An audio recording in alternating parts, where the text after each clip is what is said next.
Economic Development Committee meeting of the Anchorage Assembly to order. My name is Scott Myers. I will be chairing this meeting today as Member Martinez is out of state. We'll go ahead and see if there's any members online. Okay. Then today is Thursday, November 6, 2025. We're noticed from 9 a.m. until 10:30. I don't know that we will make it all the way to 10:30 today since it's going to be a quick meeting. So we'll go ahead and get started with regular reports. Planning, Development, and Public Works. Who wants to start it? Thank you, Mr. Chairman. I'll do that. This is Lance Wilbur, Director of Community Planning, Development, and Public Works. A few items on the staffing side of the planning, community development, planning, and public works. We've got a couple key vacancies right now, but we're actively getting them filled. And so Courtney Peterson is the manager of that team.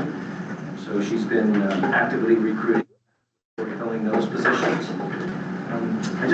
My next item is attended the Employee of the Year event last week, and I'm really proud of our GIS team. They were successful in winning our Work Group of the Year support. For those of you who work with Mike Knapp and the folks over at GDIC, our GIS team, they are a mighty army of four. So they do a lot of work for the port, for public safety, for pretty much everyone in this building. I'm really proud of that team right there.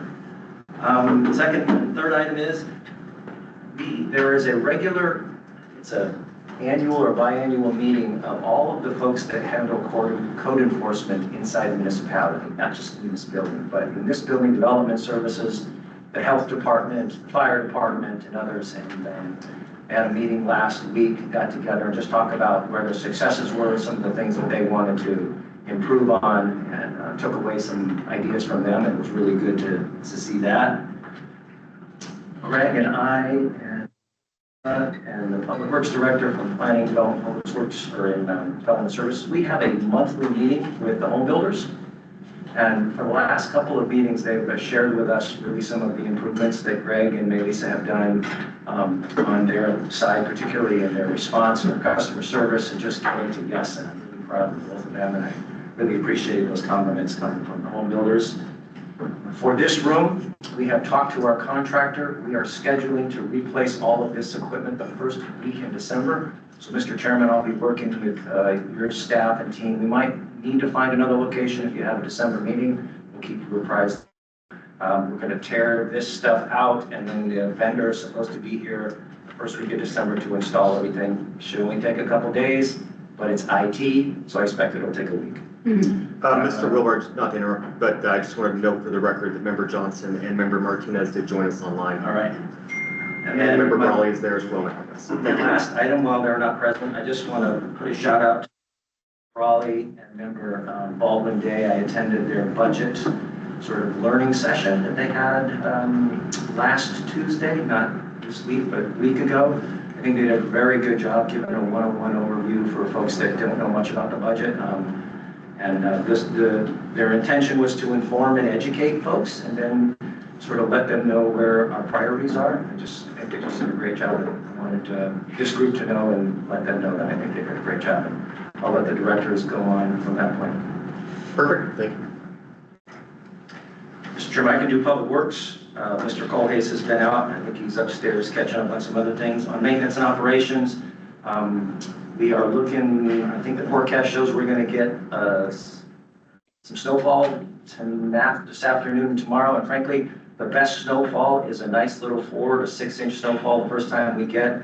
Allows our operators to sort of set the track and get things going. They're ready to go with the equipment that they have. They have been also filling in the random potholes. So if people see them, keep giving them a call. And then again, we're continuing to improve our fleet. So we appreciate the Assembly's help on that. On the PM&E side, not much happening recently. We've been closing down a lot of construction projects, a lot of winter shutdown for projects like that. Well, what they do this time of year is they take time in the next month or two to go back and look at all of the bid tabs that we received, and we use that information to reevaluate the cost of our construction projects when we go into next construction season. So that's something that they'll be doing right now.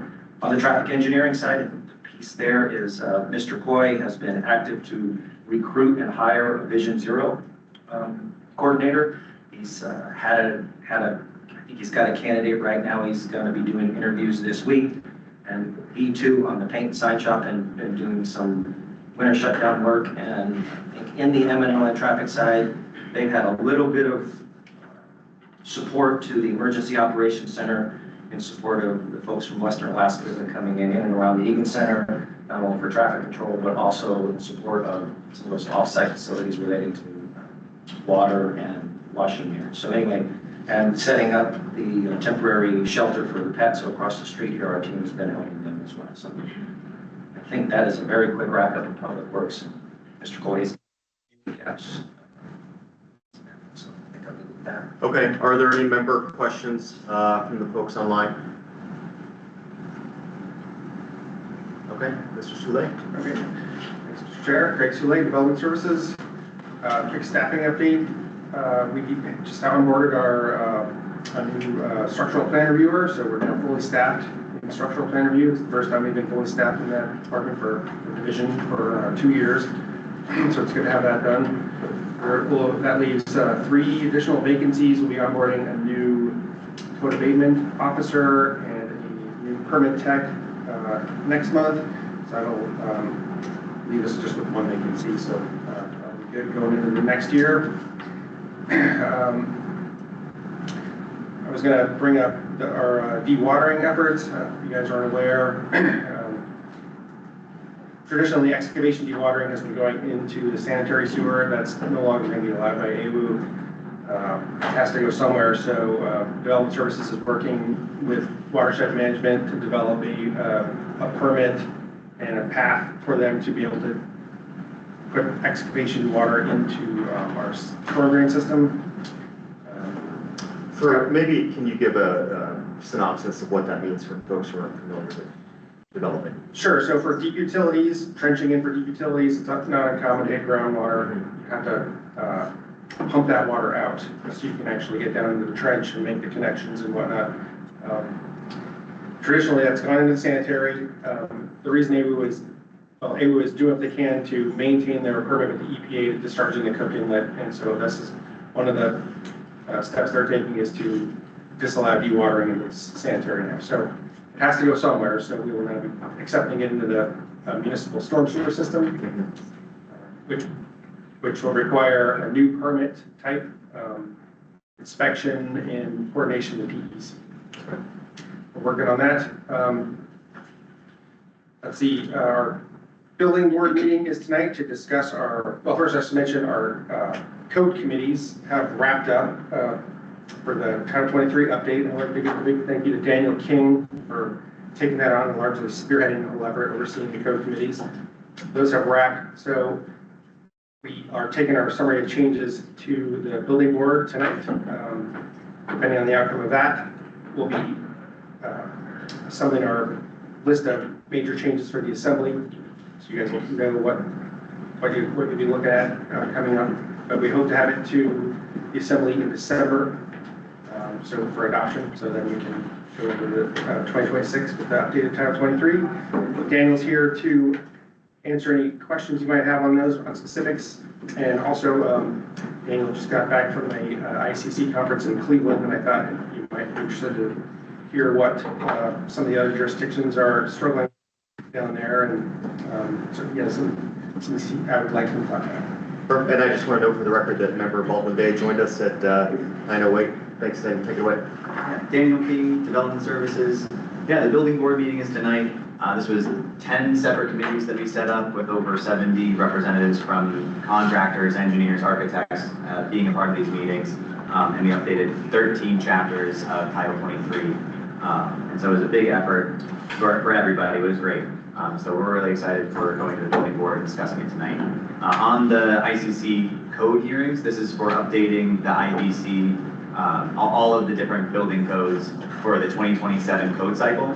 And there are discussions on different changes that people are proposing. These come from contractors, engineers, architects, interested parties. We had representatives from the theater community coming in wanting to make changes to the code for theaters. And so everybody can come in and make recommendations for amendments, and then it gets discussed and the committee votes on whether it should go to vote.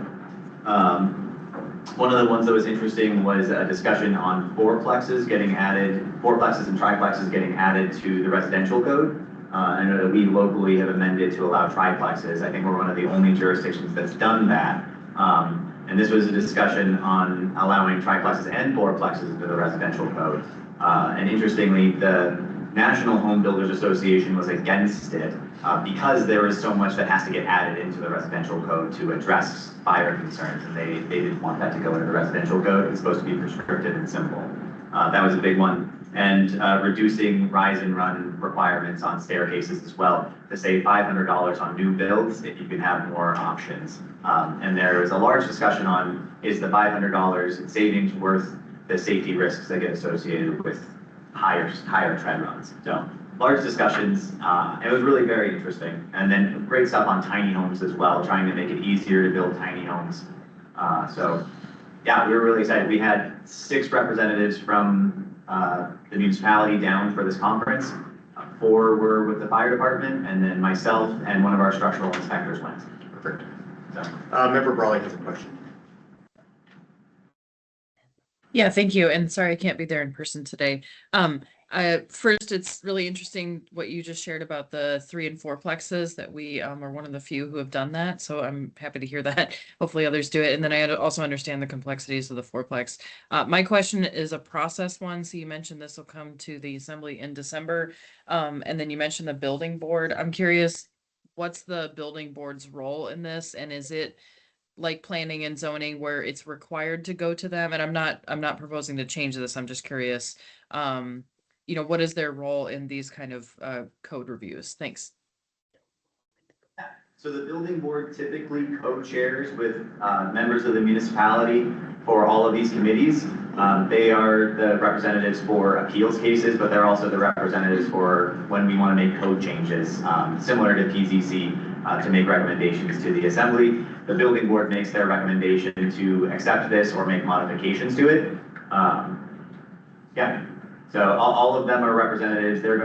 They all were co-chairs on each of the committees that we set up. And so now we'll be getting together to discuss them, and the chairs of the committees will then discuss the significant changes for everyone else on the building board, and then they'll make their recommendation to move them forward. Okay, thanks. And then just to dig in a little bit, is it required in code that happens, or is that really the practice? I don't think it's required in code, it's the practice. Okay, thanks. Member Ball today. Yeah, thanks. I'm curious if there was any conversation about single stair at the conference. There was no discussion at this conference for single stair. Last year at the conference, there was discussion, and it was moved forward to propose and vote on for the 2027 code cycle.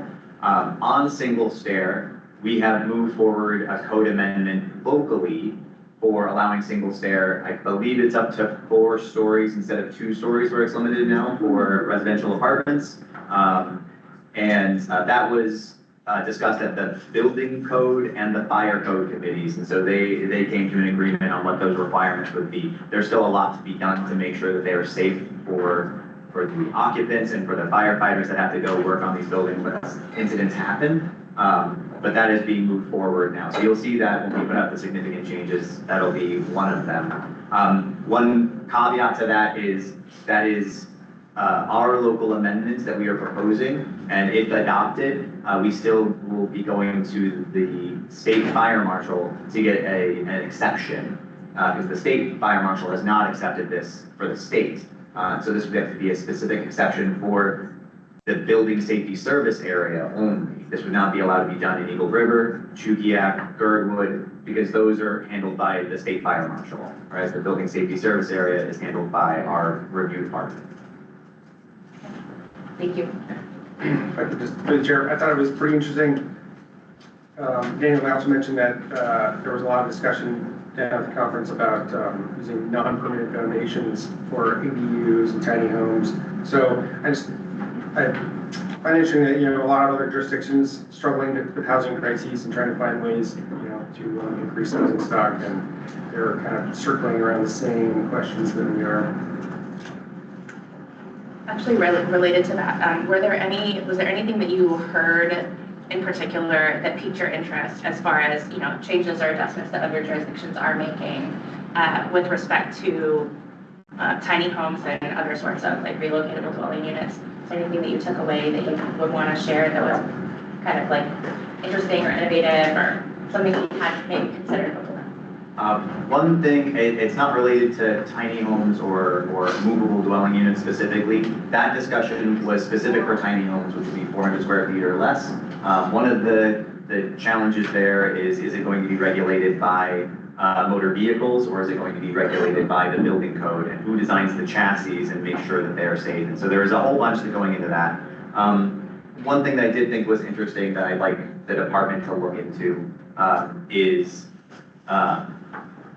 a third-party approval process for manufacturing construction in Alaska to allow this sort of construction to happen and not have to go through the regular hurdles for a stick-built construction of getting inspections on every single one. They get handled by a third-party inspector in the shop, which is a little more controlled, and are handled by a random audit process. We have something similar for the truss manufacturer out in Chudiak, where we are allowed to have a random audit of their stuff and go out and make sure things are being built correctly. And it's not something that is in code, but there are ASTM standards that can be put in place to make those requirements available to people. And so we could come up with an approval process for manufacturers. So you could get manufactured housing happening through the winter in factories, in warehouses, and then they get certified and get stamps. Those are happening in other states. So would that require a sort of an internal process for you all, or would that require action on the part of the assembly, or both? Give me just a second. Can I ask all the folks that are on the phone to mute if they could? We're getting some feedback from somebody. Go ahead, sorry. For now, I believe it's only going to require, I believe it's going to be both. I believe we're going to have to come up with a process that goes into place, and it may require a code modification to clarify what that is. We could always put it in through an interim policy because it's not in code, but ultimately it would be best to be enshrined in code. Okay. Well, I'm very interested in tracking that. Okay. Thanks. Any other questions? Mr. Soule? Yeah. That's it for development services. Okay, we'll move on to planning. Lisa Babb, planning director for the record. First of all, overall, the planning department is pretty well staffed up. We do have a couple of open positions. And we have lost our front desk person to development services. So we will be looking at that position and potentially reevaluating that position to see if there might be another way to fill that need, because we continuously lose people out of that particular spot. So we may try to cover the front desk with another method of covering that need. We are also looking into working with development services, P&D, traffic, and others to look into 2103-100, which is the requirement for improvements for subdivisions, and it requires dedications and improvements that are based on a rational nexus, and it's not very clear in code exactly what that rational nexus is.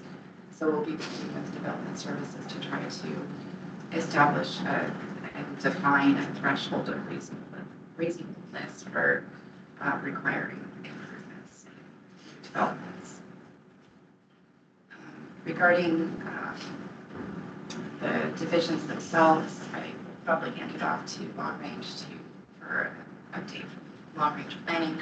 Current planning and zoning and land use review are starting to slow down a little bit for the season. Zoning and land use review is a little short staffed at the moment, but they are still meeting their review timelines pretty well. AMATS is having a TAC meeting today, a technical advisory committee meeting today, and then a policy committee meeting next week. They will be discussing the sewer to Glen PEL and comments from staff on the PEL itself.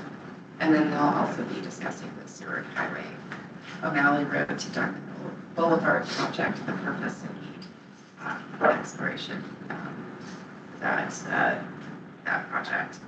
So those, that will be an interesting conversation with TLC and Daniel McKenna, Foster Long Range Planning. Monday night, the Planning and Zoning Commission discussed the CIP, and they expressed interest in the future looking at how the CIP connects with the land use plans and comprehensive plans. So that's something they're interested in for next year, coming years. The Assembly, as you all know, the McDowell Parks rezone went through earlier this week. That was the first use of this muni-led rezone tool. So that's a tool we created earlier this year that you all adopted, and it's great to see us using that. We have another one of those with actually two more of those in getting rid of the old zones that still exist around town that were supposed to go away in 2014, like D2 zoning or B4 zoning, or in some cases, some TR zoning. We're looking at making some changes to the land use plan map along Tudor to sort of update that to what a lot of our sort of institutional partners need. I guess I'll introduce, we have Michael and Luke, two of our new senior planners. So you see them, say hello. They're doing a lot of great work. Some of the stuff we'll be talking about later, they've been working on. So we have the Legacy Rezones project. We have the Parks Rezones project that we'll be talking about a little bit later today. We've been working on the shop house, or there was a big ordinance AO 2025-63 that's kind of gone back and forth. We've been working on that. I think we've come up with a good solution for how to deal with people who want to have maybe a bigger garage or meet that need for bigger storage needs in the zoning code. We're working on another AO for agricultural uses and food production. I know Member Martinez had brought some stuff forward on that. We're trying to consolidate all that together. We got an omnibus AO that you'll see in the next coming months. A lot of it's just little pieces of cleanup, connecting links, fixing things. We've also, just in general, been looking at home occupations, accessory commercial uses, and mixed use throughout some of the processes we've done the last couple months. People have said we're interested in mixed use, we're interested in a little more flexibility and try to sort of more mixed use in different places. So another tool that was sort of established earlier this year was an abbreviated rezone process to remove special limitations, or SLs. Basically, you can do that, and as long as it is consistent with the comprehensive plan, it's much easier to move that special limitation and revert back to the underlying zoning. So as we've gone through that process, we've discovered there are a lot of properties with SLs where if you remove the SL, it's no longer, or maybe never was, consistent with the land use plan map. So that's an issue, right? So we just had a case recently where it was an R4 SL and they wanted to go to R4, but unfortunately when we looked at it, the plan said this should just be R3, even though it makes sense to have R4 and we could see that, but just the way the plan is set up, it's a little bit restricted in that. Planning and Zoning Commission did recommend that that be rezoned as R4. So we went through and we looked at some more, and there are a number of those across the municipality. For example, there's R3 SL property down on Hillside, where if you remove the SL, you would just have R3 on Hillside in an area that's designated for R6 or R7.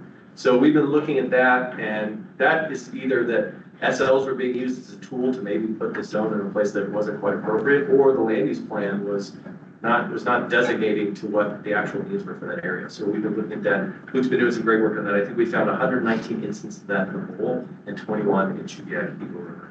So we're sort of fixing the system, correcting the system, but there's been some interesting bumps along the way. And we are working still on the wetlands management plan update, and eventually the streets and highways plan update probably for next year, but we have funding for that. Member Brawley. Yeah, thanks for the updates. And thanks for the updates on the Schaus ordinance. I'll follow up with you guys separately. But my question is, I know there's been this ongoing conversation about updating the comprehensive plan. So I just want to flag that. I think, I know we can't really get into that today, but that is a perpetual issue that I think just needs to get resolved at some point. And I know not for lack of trying. But then my question kind of related to that, I'm just wondering, and maybe this is a written update, but what is the status of our various kind of plan development or plan updates? And I don't mean park planning, things like that. I just mean neighborhood plans, district plans. I know Midtown is still out there. I think it's just, it feels like we have kind of a number of those projects kind of slowly churning through, but then just wondering kind of how we circle back to implementation. So that's my bigger question, but more specifically, if you can give an update on specifically neighborhood district and any comprehensive plan updates, and what the timeline is on those. Thanks. Through the chair, this is Daniel McKenna Foster. So, yeah, the Midtown plan, so now that we're kind of fully staffed up in long range, at least more than we have been. So Luke is working on that. We're meeting with the Midtown steering committee later today, actually. So basically, we sort of clarified some things, gotten a few pieces that weren't in there, getting that all together and bringing that back to the steering committee, have them look at it, and then we're hoping to bring that back out and get that moving again. So that is moving. Also, Michael is working on updating some of the hazards mitigation information in a lot of those plans. So I think in the next few months, the Assembly will be seeing, it'll look like a lot of amendments to a lot of plans, but really it's just updating the hazard mitigation information. And other than that, we're working on finalizing the RFP for the Shuyak Eagle River comprehensive plan. So that's a little bit bigger than the neighborhood district plan.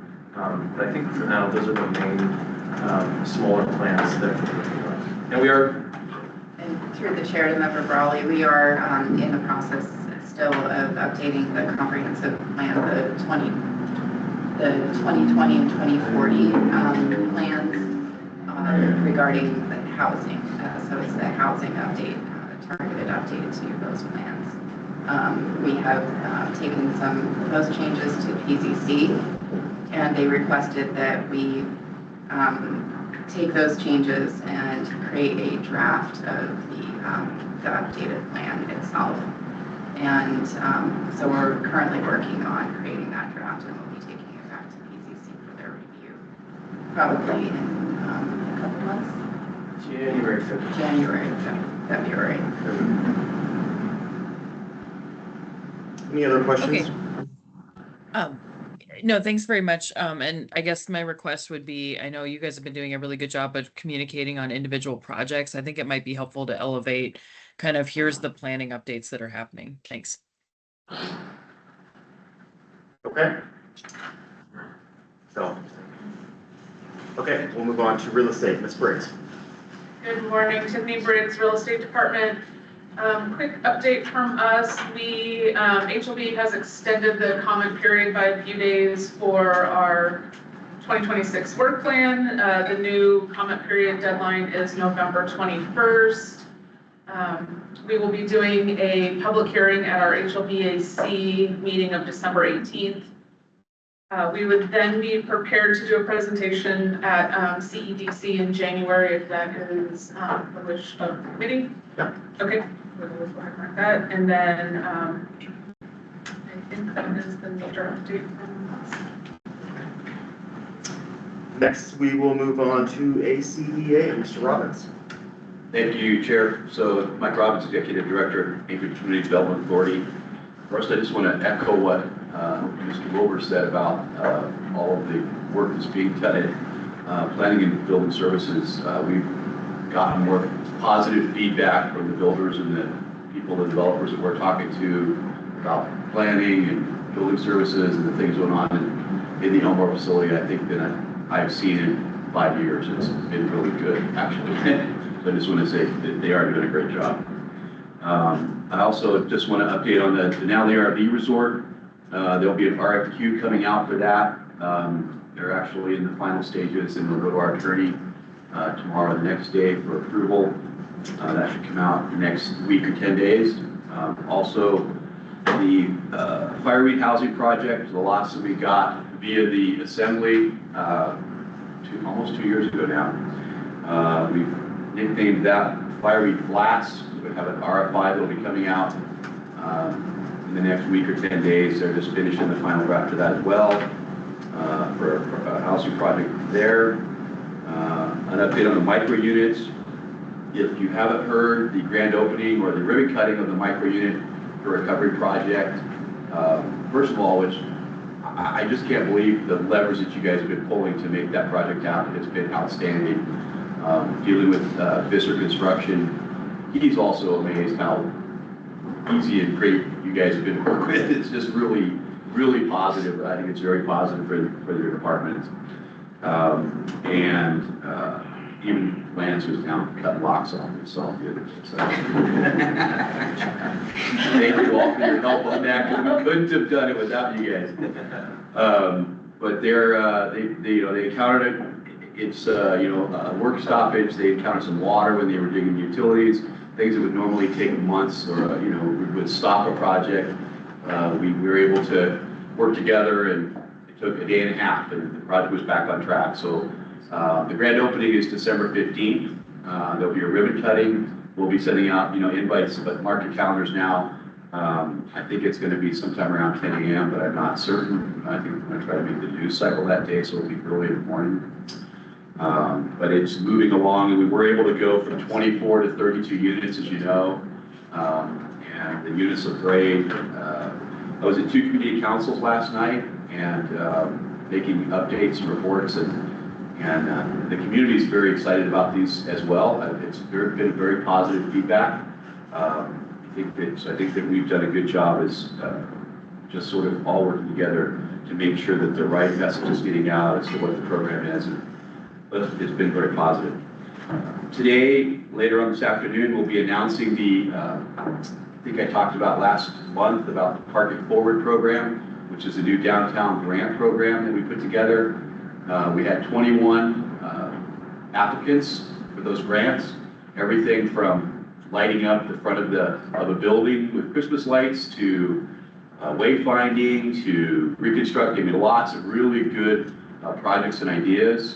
So they'll be announcing those grant awardees today, and we'll be awarding that $150,000 to help make downtown a cooler place to be. We've been working closely now for about 3 months with Kudak Electric to electrify the top, or I shouldn't say electrify, but to put solar on top of the garages downtown. They came to us, and there's as you know, they've been working with other departments in the municipality to try and find areas or buildings that we could use to put solar panels on to help feed back into the grid. And we identified the garages that people for some reason don't like to park on the roof, so it's a great place to put solar panels. That project's moving ahead pretty fast. And then our ARNI program that we started last year, it's the Anchorage Neighborhood Redevelopment Initiative. We've begun making offers on property. I think we've made offers on 3 properties now in Mountain View, and we're moving that program ahead. Our board approved some funding for that, even though we didn't get the federal grant that we applied for. So we're moving forward to buy properties and clean them and make those things happen as well. I think that's about it. Any questions for Member Baldwin-Day? Yeah, with the Anchorage Neighborhood Redevelopment Project, is that, are those primarily properties that have already been, if the building needs to be demolished, are those properties that have already been scraped? Are they properties that you acquire and then demo the building? Like how does that look? So far, the 3 that we've made offers on haven't been scraped, so they would need to be. But we are looking at, John is in the process of really evaluating all of the, not only abandoned, but vacant properties as well. So properties that might not have a building on them at all. So both. Any other questions?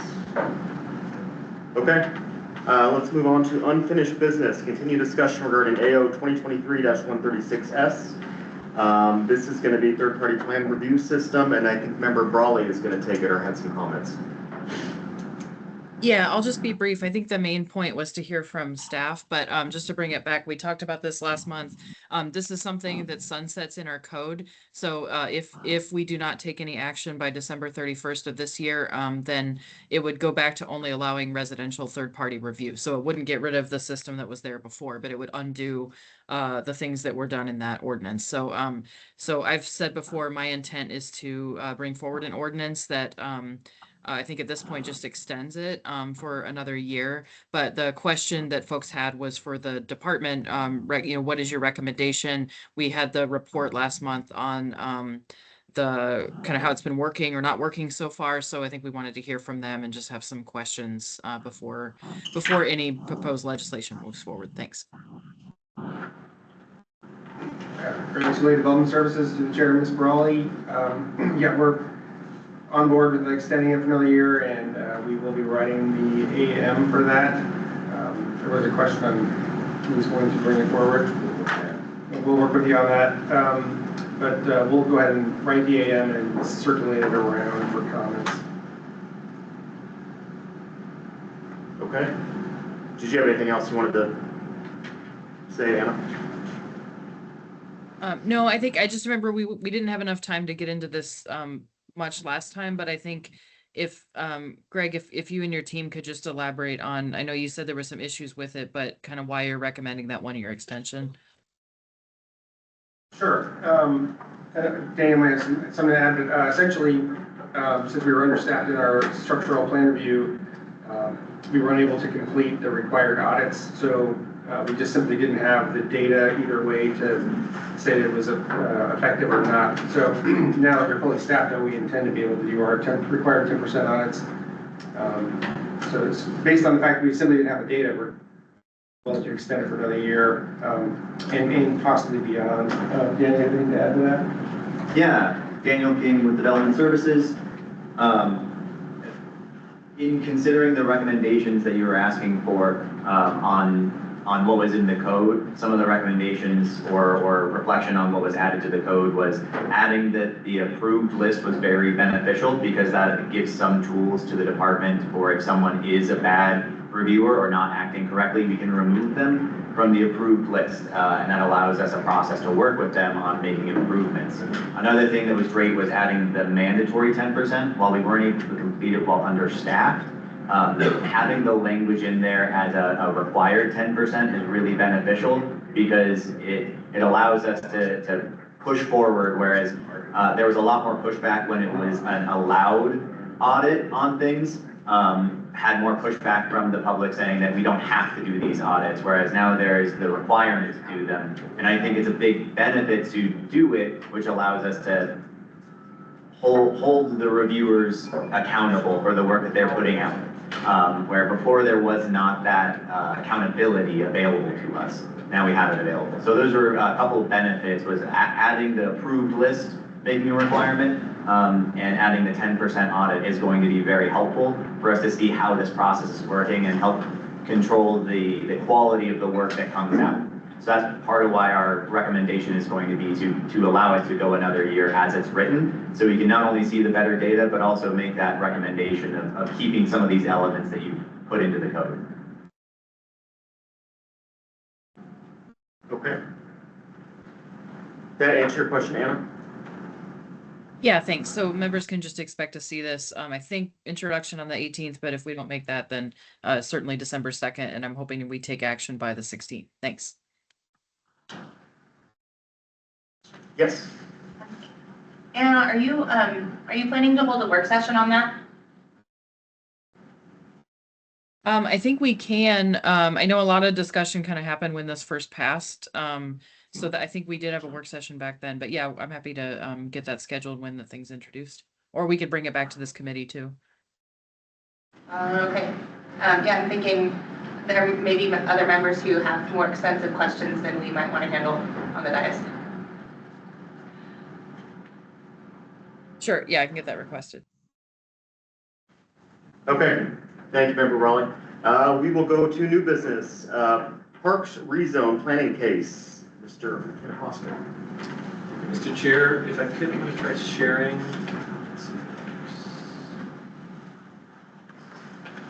Can I change this? It's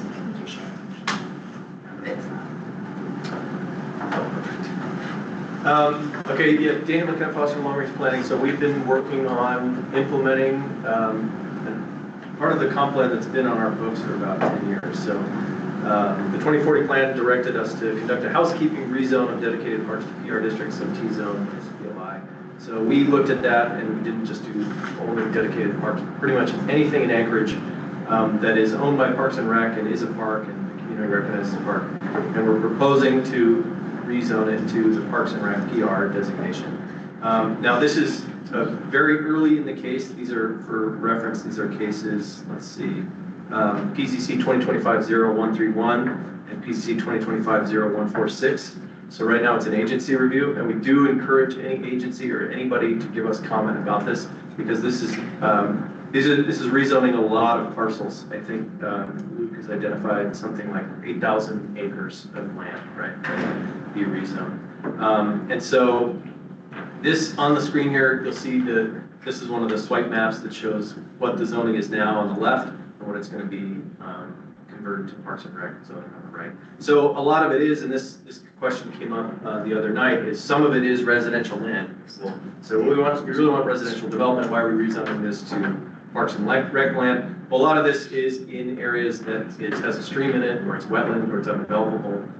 We did take out the HLB land. We talked about HLB ahead of time. But there might be other parcels that people say, you know what, I think we actually don't want that to be a park. We don't want it designated as a park. We want it to be, keep it as R2 or R1. There are some here and there, maybe some of these lots as R5 or these, but those are choices that we encourage policymakers to look into and give us guidance on. And so we are in that initial phase.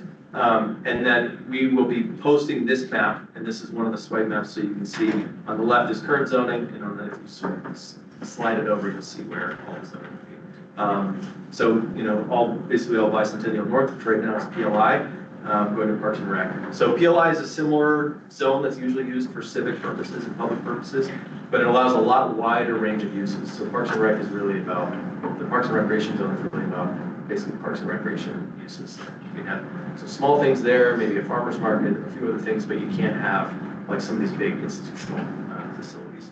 Another aspect of this is some small changes to the comprehensive plan so that we're making sure that the zoning aligns with the comprehensive plan designation, the land use plan designation, or the land use plan designation allows us to rezone to it. Here's an example. Let me see if I can find so here's one in Spenard where currently these top two parcels are designated for residential use, but those are park. The bottom parcel is designated for park use, but that's residential. So the switch would be sort of flipping those, right? So the bottom parcel would be redesignated in the future to residential low or residential medium, and the top two would be designated to residential to Parks and Recreation. So that's why there are two cases here. One is the rezone, and the other is map changes. Luke's done a great job on this. We are going to be putting this swipe map out for the public. And so we're always trying to keep improving ways people can access information. And we're very open to any sort of comments, especially from policymakers. I think, my neighborhood, I think is more appropriate, but this is the time to do it. So I'll take any questions. Yeah, does Parks and Recreation, does that designation allow for like botanical gardens or community gardens? Let me see, I believe list here. It definitely allows, community garden is a permitted use, public park, private. Now let's see.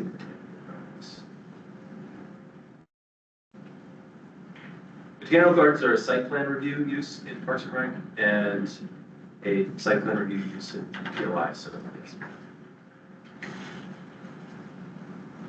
Are there any other questions? Okay, we will move on. I want to skip committee and legislative budget priorities until Member Martinez is back and we can address that. So if there's nothing else, we'll go to audience participation and member questions. No members of the audience. Okay, then I will adjourn this meeting at 9:43 and we can move on to Thursday.